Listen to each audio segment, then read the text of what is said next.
but we were determined to give it a go. At the time, we were working and running a guest house on the south of Mahe. Danny often took a drive to Gun Police, but was not allowed to get close to the place.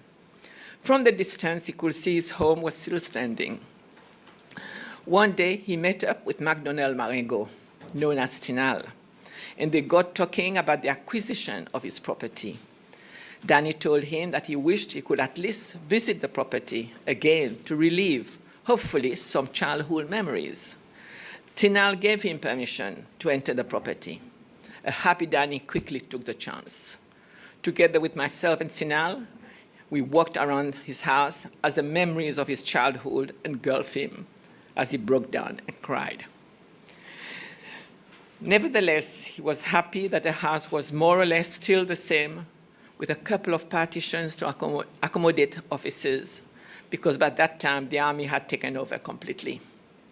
When we walked away with tears in Danny's eyes, Tinal shook his hand and told him something that Danny will never forget. He said that he had made a promise to Danny's dad on that day, sad day when Danny's parents walked off the property for the last time. Danny's dad turned back and with tears in his eyes, he told Tinal, "Please, Tinal, don't break my house.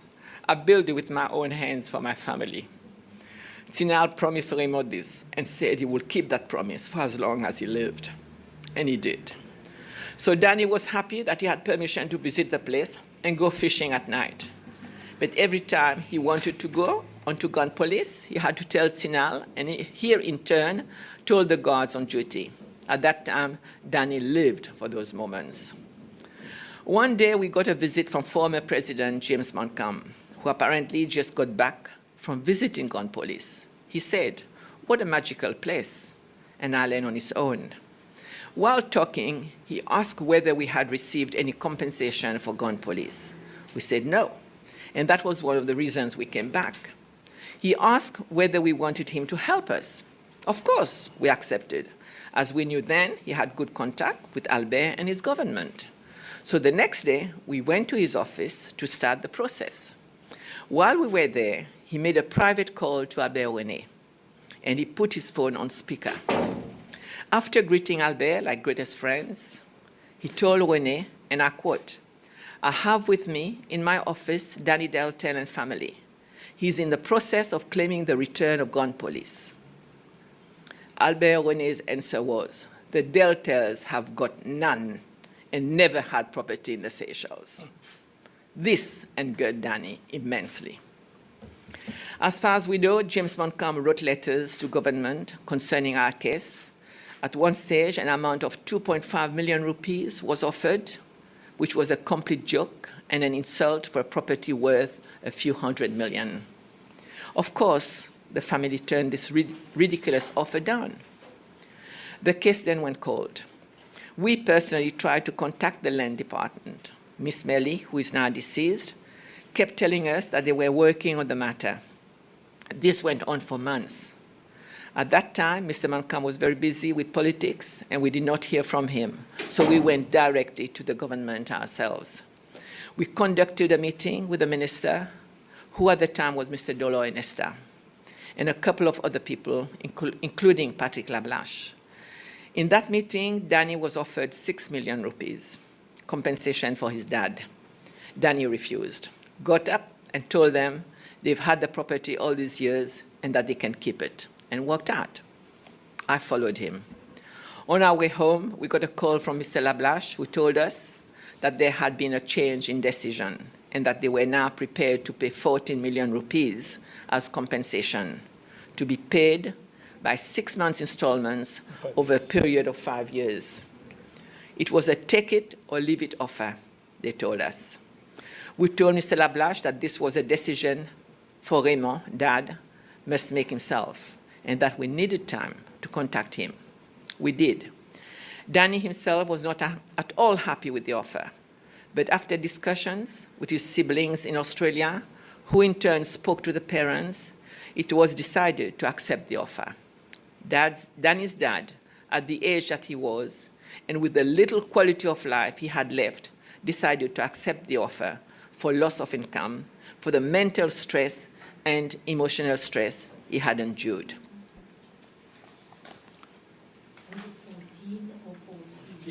14, 1-4, sorry, darling. He felt then that there was no chance the government would return the property, and he felt that when he died, his children would at least have a little cash, small as it is, to remember him and his legacy by. So the payment went ahead. Apparently, there was an offer made to Raymond years prior to us seeking that compensation. We cannot say much about it because it was not us who initiated the process. But an amount of 800,000 rupees was deducted from the first installment as being already paid to the family.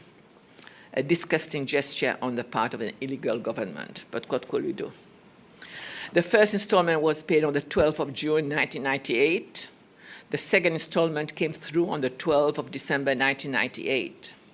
Sadly, with a broken heart, the pain of over a decade of loss, the totally inadequate compensation being offered for his hard work on a 247 acres jewel, and the realization that his property will never return to the family's hands, contributed to Dad's ultimately death shortly thereafter in February 1999 with a broken heart. We say broken heart because Danny's father's last words before he closed his eyes, that was told to Danny by his mom, as Danny was not present at his dad's dying bed, was, "Children, I'll leave you all with a broken heart, as I have nothing to leave behind for you. Albert René took everything." What a sad parting. Now, let me say a few words as a wife and how I watched my Danny suffer for the loss of his beloved property gone police. He was not the only one suffering. It affected me as his wife, his son and daughter as well. And they could not stand seeing tears in their father's eyes. Yes, he was away from Seychelles, but he never forgot his birthplace. Grand Police was deep in his heart, and he had always hoped that one day he would go back to take his children to enjoy the magic of the place that he enjoyed as a child. But this was never to be. I knew he was suffering a lot deep inside.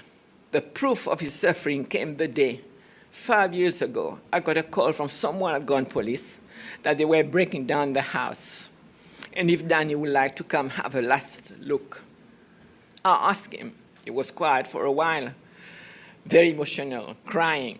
Then he said, "Okay, let's go." I asked David, our son, to come with us, as I was worried to be alone with Danny. So we went. As we approached the main house, the roof came tumbling down. Danny put his hands over his head, broke down, and screamed like a child in pain. Both me and David tried to console him, but emotions took over. Then we walked around the broken down home. The steps that led to his parents' bedroom were still up. He climbed up and looked at an empty place, which was once his parents' loving bedroom. Turned, looked up toward heaven and cried, "Mom and Dad, we have nothing left. No more souvenirs. Albert René has taken it all from us." To this day, David said, "Please, Mom, let's take Dad out of here. We don't want him to have another stroke." Danny turned and looked at the place where once stood his loving home and vowed to us that he will never, never come back again. Madam Chair, Commissioners, he hasn't gone back to this day. At times, we will take a drive to that side of the island. He will stop the car from a distance, look towards Grand Police, with tears in his eyes, but never enter the property again. Grand Police was the pearl of the South Mahe. It was a well-kept property. They said it was acquired for the people of Seychelles. Yet, all we can see now is a property that went from a beautiful, well-managed estate to an overgrown, abused land. To us, after what we have heard went on there, it was acquired for a torturing site, most likely. I personally think, in fact I know, the loss of his home and property caused a massive stroke to my Danny in 2002. Danny never suffered from high blood pressure, never suffered from anything. The stroke just happened. You will probably say why I think that. From the time Danny learned that his property, his inheritance, was maliciously taken, he became very bitter, angry all the time. He lived and still lives with a hole in his heart. He carries the burden of hate for Albert René and his criminal gang of thieves until this very day. He finds it really hard to forgive, even more so when he thinks that Albert was never brought to justice for the countless crimes that he had committed. As far as we know, the man did not even ask for forgiveness on his deathbed. He died and left his properties to his wife and children. He did the right thing as a father. But my dad, Raymond, did not enjoy that privilege because of Albert's greed and ambition. Danny is desperately appealing to the Truth, Reconciliation and National Unity Committee for assistance in righting a massive wrong.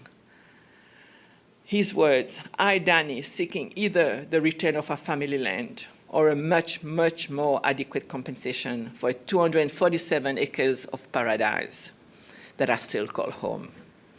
Before I leave this earth, it is my dream that my children will, at the very least, be in a position to enjoy something from the family's legacy, despite that legacy being stripped from me and my siblings for over 30 years.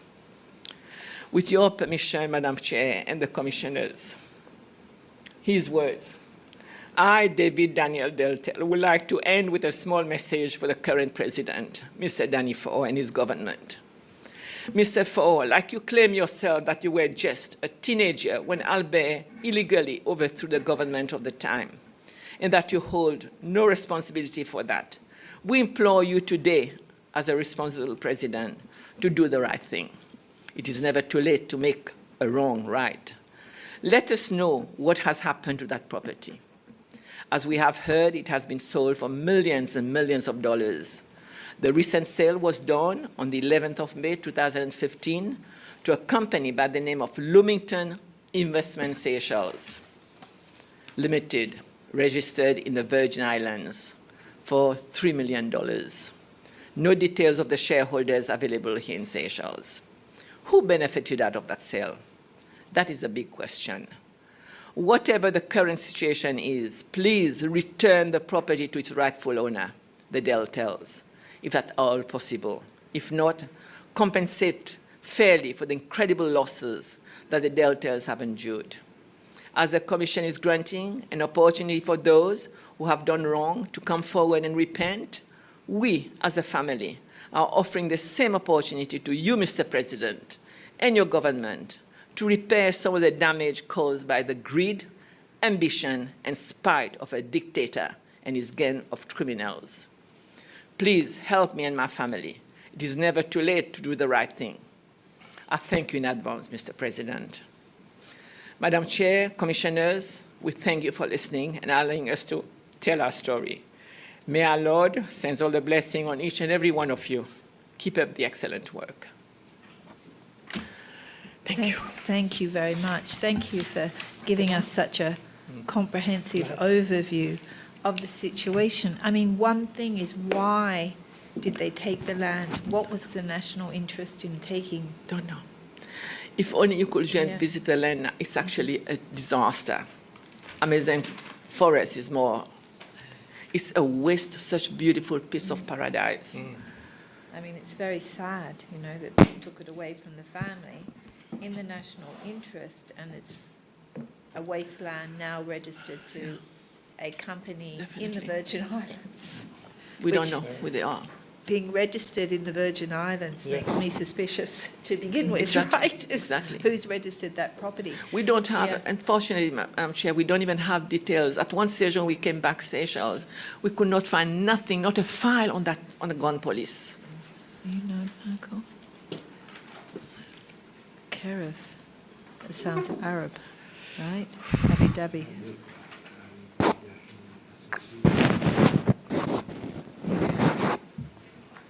We will look into that. So, I mean, your parents were ardent supporters of the family. Yes, that's right. Of the government. Yes. Of the government, and yet Actually, his brother, Michel, who will speak on the thing, was actually a candidate on one of these elections to... I didn't like Albert. No. no. You didn't know.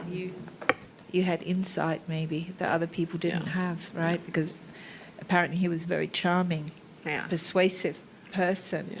But they, you know, your parents had no ability to say anything to him, No. even though he was considered.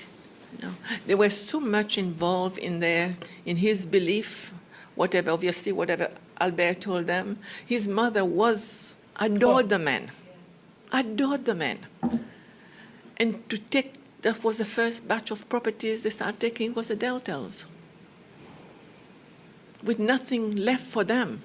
And Danny's father was actually living on the interest of the land.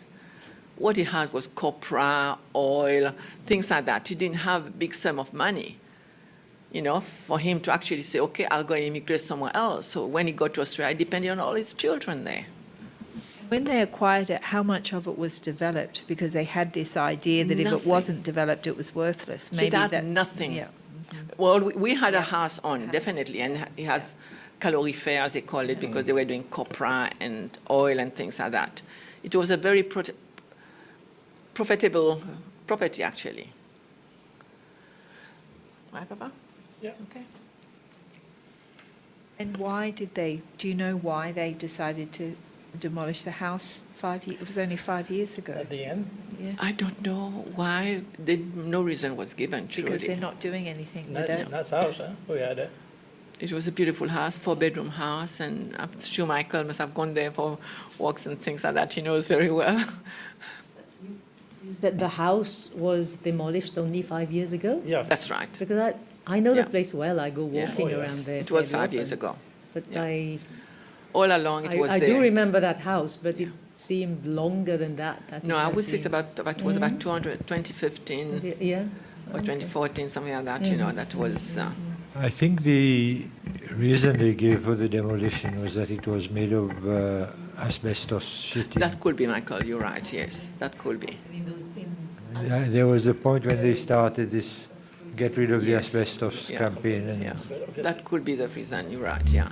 Yeah, because there was also a gate by the thing that they demolished because of asbestos or something like that, yeah. That could be true, yeah. There was a prison set up on further up, away from the house. It was away from the house. But probably the sad things, they called him to sit his tears. Yeah. Yeah. It's breaking down his house, I think. I think when Danny came back, seeing his house there, there was a memory, something to hold on to. But when that went on, he has not been to gun police since then. I keep on telling him, let's go for a walk. He said, "There's too With many his memories." beautiful songs. Yeah. Unfortunately, it's one of those things. But I remember once also when he was going fishing, when he was allowed to go there, one night he used to go love fishing at the back of the rocks. And when he was walking away, there was a lady guard that came to tell him, said, "Monsieur Deltel, please don't go too far up the mountain. There's pieces like bomb buried there, it could explode." Because Danny wanted to go right on the lighthouse. There's a lighthouse right on the top of the mountain. So Danny, from then on, did not go. He took the beach side of the island for him to go fishing. But to him, it was a pleasure that was a pleasure he had, even though the property was taken, but he had that memory there for him to cling on to. And when the house went down, that was it. That broke him to pieces. And the negotiations, they originally offered 2.5 million. Yes. And then when they went to 14 million, I guess Rupees, that's... eh? Rupees. Rupees. It's nothing, right? Nothing. It's really Nothing. But I guess compared to the 2.5, it looked pretty good, Yes. right? Yeah. Even though it was Yeah. still nothing, you know, Yes. it's sort of like a strategy Yeah. of negotiation, right? In 2015, selling it for Millions and $3 millions. million. The last one was 3 million. That is what they say on paper. $3 million, Now we don't which know. is over 50 Exactly, million you know. rupees. Yeah. Yeah, but it's saddened into a beautiful piece of property, really. It's today we are here. We've got a home, but I've still got my 50-year-old daughter and her 20-year-old son staying with us. We don't have a property to build a home for them. So So you live in Seychelles now? Yeah. Yes, Uh-huh, yes, okay. yeah. With your children? I've got a daughter with me, and my son and his family is in South Africa. Uh-huh. Yeah.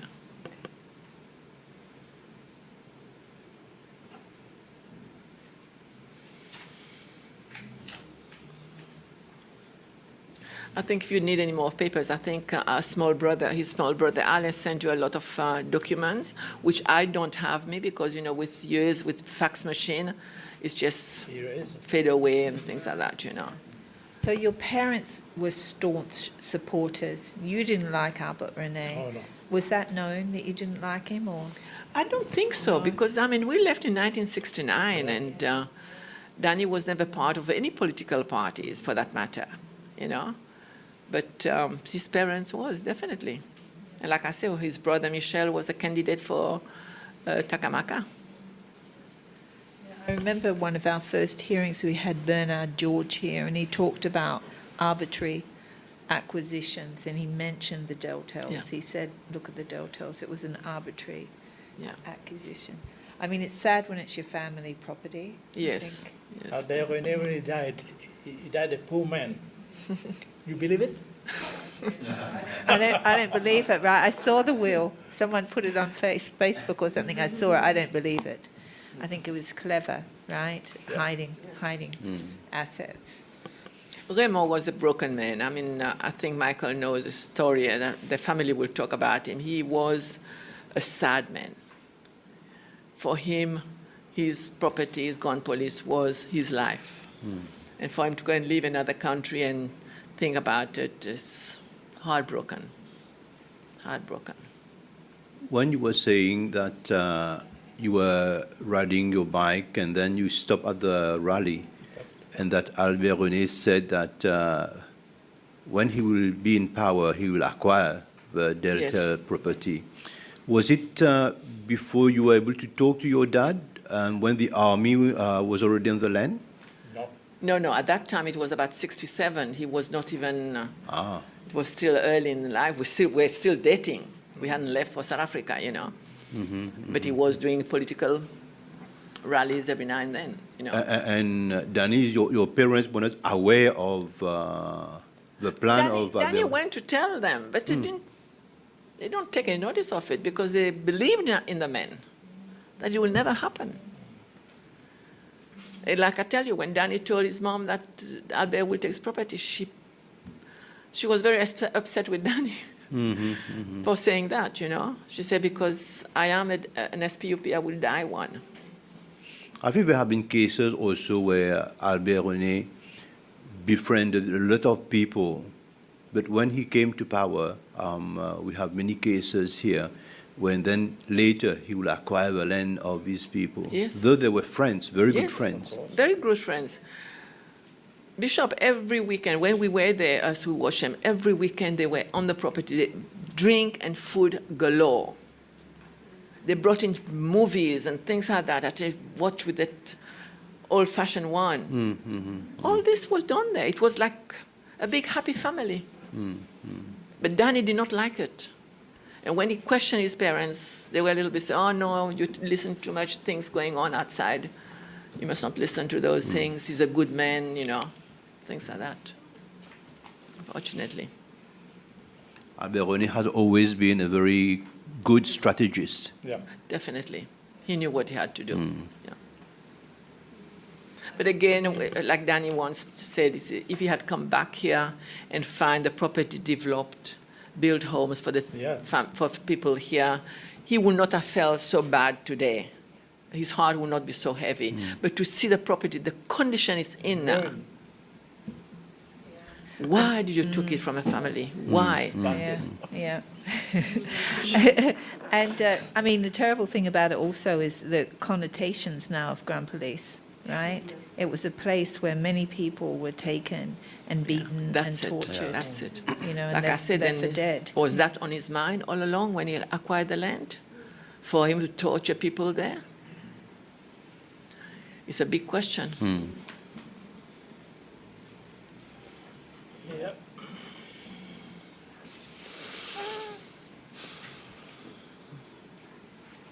So when you accepted the compensation of 14 million, you knew that that was not really No. Of fair course. value. Danny did not Yeah. want it. Yeah, but your But- father was like, I'm done. Yeah. I need to close this Yeah. off. His last word, Yeah. he said, Danny did well. He said, I will accept because I know I've got long to live. But that little bit of money will probably help them to do this and do that, you know. That was at the back of his mind. Yeah. Like I said, didn't live long. After the second installment, then he left us. I mean, one of the problems, I think, in a lot of cases is that after the introduction of multi-party democracy and that Section 7 of the Constitution, people that weren't given back their land were given supposedly the value of the land, Yeah. but it, you know, they were not satisfied, but they took it because it was something. Yeah. And now, you know, Yeah. that they're trying to redress that, Yeah. that wrong. And then you have, you know, I think the position of the government being, well, they got compensation, Yeah. so Yeah. under That's Section it. 7, so they Yeah. shouldn't be double dipping, you know, but if it wasn't fair and it was under duress, Yes, that's you know, and it correct. wasn't in good faith. No.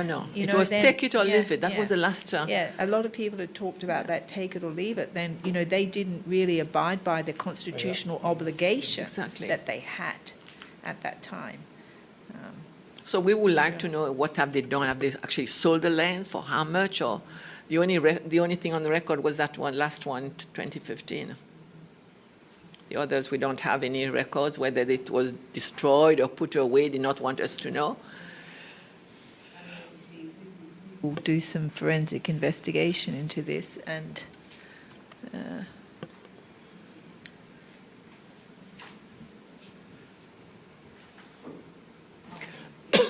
yeah, exactly. I mean, at that time when you took the compensation, if the opportunity had been there to, I will just give you back your property because that was allowed, Exactly. you know, Yes. and that wasn't, they didn't, no, that wasn't was on never, the table. No. Was No, never it was- in the offer.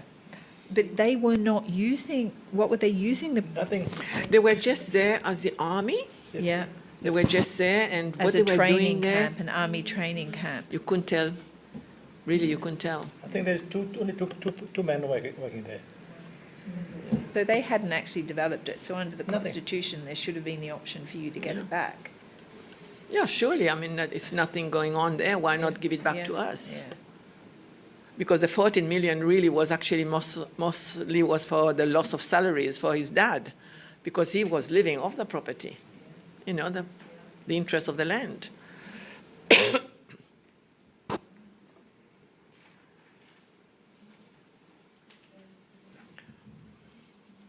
Something that may need a little bit of clarification. The actual owner of the property were the children, Yes. the 4 children. Yes. Mr. Deltel had the usufruct, and then he drew a salary from. Correct. Yeah. So if he was paid something, it wasn't, he couldn't sell the land. No. It would No. have had to be the children who Salary. sold the land. Yeah.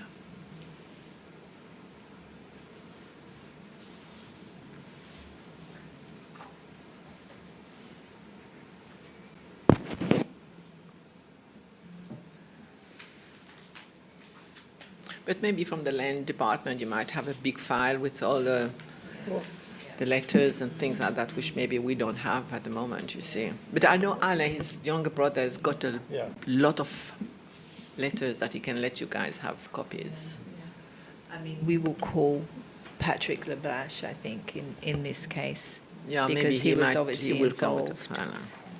And Mr. Anesta, Dollar Anesta. Yes, we he will was call him as he well. was a minister there. Yeah.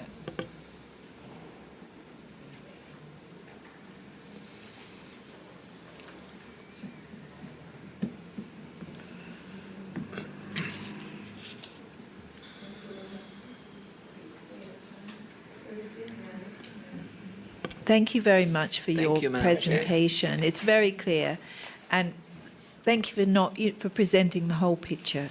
It's Yeah. not just about the loss of the property; It's about what that signified for the Correct. family, Yeah. which is important, I think, to understand, and also for the people of Seychelles to understand when we come to making our recommendations for compensation and why we think something is a fair outcome in a case.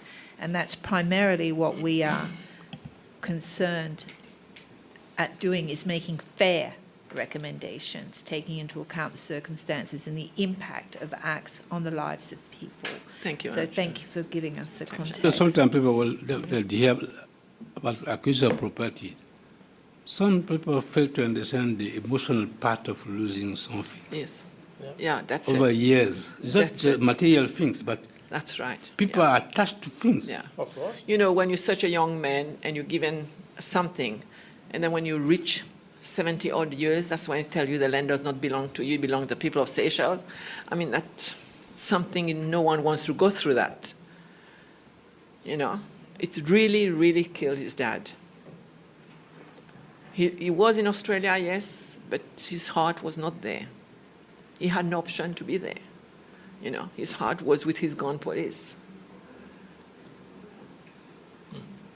Nowhere to live anymore, right? So he had Exactly, he had yeah, nothing. exactly. And if they gave him that like I said. 800,000 compensation, what was he going to do with that, Exactly. right? It's, it's very You know? sad, very sad. So thank you again. We will call those two people, and we will try to See what you can do yeah, for the family. exactly, We'll to do what appreciate we it. can do. Yeah. But thank you again. It's Thank you. been a Thank you pleasure. again. Thank you for very listening to much. We will adjourn now and return at 3 p.m.